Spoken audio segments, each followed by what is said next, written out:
قائد-ے-اعظم کا دورہ کشمیر دوئم۔ قائد-ے-اعظم کے دورہ کشمیر کے سلسلے میں جناب کے ایچ خورشید مزید لکھتے ہیں، قائد-ے-اعظم لاہور سے سید مراتب علی کے مہمان کی حیثیت سے ان کی کرمزی رنگ کی شیور لٹ میں روانہ ہوئے تھے۔ سید مراتب علی اور ان کے صاحبزادے کو مسلم لیگ سے والہانہ عشق تھا۔ ان کا صاحبزادہ سید بابر علی ان دنوں طالب علم تھا اور مسلم لیگ کا شیدائی تھا۔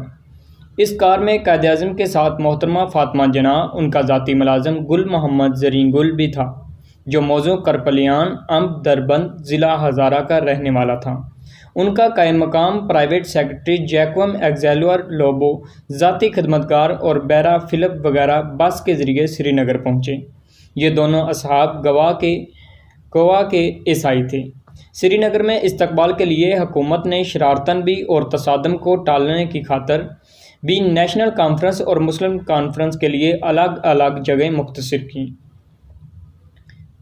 نیشنل کانفرنس کی کوشش تھی کہ اسے استقبال کرنے کا موقع پہلے ملے۔ اس کی وجہ یہ بھی تھی کہ نیشنل کانفرنس سے بیزاری کے باعث شیخ عبداللہ کی اپیل پر عوام بڑی تعداد میں جمع نہیں ہو سکتے تھے، اس لیے انہوں نے حکومت سے مل کر پرتاپ پارک استقبال کرنے کے لیے مخصوص کرا لیا۔ ظاہر ہے لوگ قائد-اعظم کے شوق دیدار میں اپنے پہلے استقبالی مقام کو ترجیح دیتے، چنانچہ ایسا ہی ہوا۔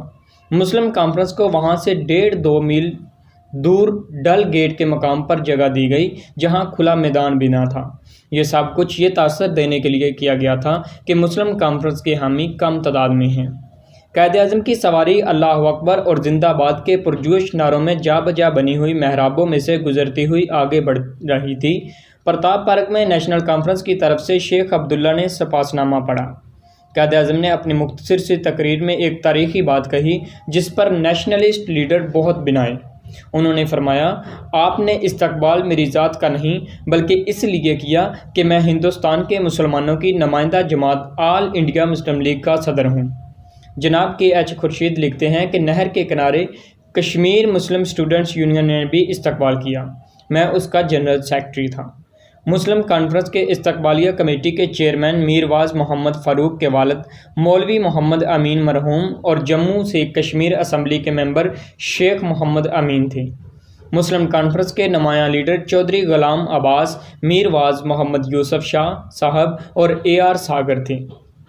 قائد-اعظم نے یہاں بھی مختصر سی تقریر فرمائی اور کشمیری مسلمانوں کو یہی پیغام دیا کہ ہمارا خدا ایک ہے، رسول ایک ہے، کتاب ایک ہے اور دین ایک ہے، تو ہماری تنظیم اور قائد بھی ایک ہی ہونا چاہیے۔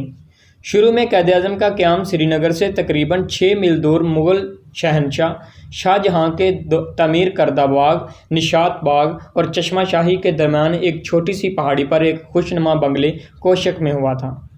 یہ کوٹھی سید مراتب علی شاہ کی تھی۔ ان دنوں کشمیر میں موسم خاصا خوشگوار ہوتا تھا اور شہر سے دور ہونے کے باعث قائد-اعظم کو چند روز قدرے آرام کے میسر آ گئے۔ پھر بھی سیاسی کارکنوں، رہنماؤں اور اخبار نویسوں سے ملاقاتیں ہوتی رہیں۔ میں یہاں بعض حلقوں کے اس پراپیگنڈے کی سختی سے تردید کرتا ہوں کہ شیخ عبداللہ قائد-اعظم کے نزدیک آنا چاہتے تھے، لیکن بعض لوگوں نے ایسا نہ ہونے دیا۔ اس سلسلے میں میرے نکتہ چین یہ بھی کہتے ہیں، چونکہ خورشید قائد-اعظم کا پرائیویٹ سیکرٹری تھا، اس لیے شیخ عبداللہ اور قائد-اعظم کے درمیان ملاقات میں رکاوٹ بنا رہا۔ حقیقت یہ ہے کہ کوشک میں قائد-اعظم اور شیخ عبداللہ کے درمیان نصف درجن سے زائد ملاقاتیں ہوئیں، بلکہ کچھ عرصہ ان کے درمیان خط و کتابت بھی رہیں۔ کوشک میں ان کی ملاقاتوں کے دوران قائد-اعظم کی گاڑی بھی خراب ہوئی اور شیخ عبداللہ وہ گاڑی سری نگر کے رجب موٹر مکینک کی ورکشاپ میں لے گئے اور محمد رجب سے اس کی مرمت کرائی۔ یہ بھی الزام ہے کہ میں ان ملاقاتوں میں حاضر رہا تو کوشک میں قائد-اعظم کے قیام کے دوران میں ابھی ان کا پرائیویٹ سیکرٹری نہیں ہوا تھا، بلکہ یہ بات میرے گمان میں بھی نہیں تھی کہ مجھے یہ اعزاز بھی حاصل ہوگا۔ اس دوران کوشک میں صرف 2-3 مرتبہ جا سکا۔ جو لوگ قائد-اعظم کو جانتے ہیں وہ یہ بات بھی اچھی طرح سمجھ سکتے ہیں کہ انہوں نے کبھی ذاتی وجوہ پر یا ذاتی پسند ناپسند پر فیصلے نہیں کیے۔ ناظرین، اگر آپ میرے اسی طرح کی انفارمیشنل ویڈیوز دیکھنا چاہتے ہیں تو میرے چینل کو سبسکرائب کریں تاکہ آپ کو آنے والی تمام ویڈیو مل سکیں۔ شکریہ۔ Subscribe my channel for more latest videos.